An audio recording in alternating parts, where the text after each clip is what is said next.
বানাচ্ছ মা এটা? মাছের ঝোল। মাছ ভাজা হয়ে গেছে? এখন হ্যাঁ, এখন কি দিলা? সোমবার। তো আজকে আমরা কাতল মাছ দিয়ে খাবো।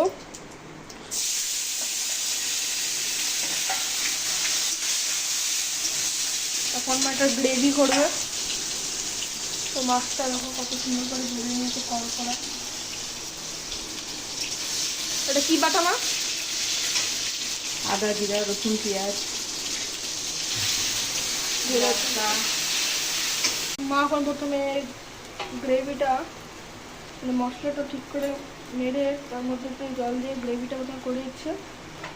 মানে মশলাটা যেটার উপরে মাছটা দিবে, তো ওখানে ওটার মধ্যে লবণ ঢেলে দিল। তারপর ওটাকে সুন্দর করে নেড়ে নেবে। মা এখন মাছটা দিয়ে দিবে। তো এখন অনেক বেলা হয়ে যাচ্ছে, তো আমি একটু স্নান করতে যাবো, আমি ভিডিও বানাতে পারবো না।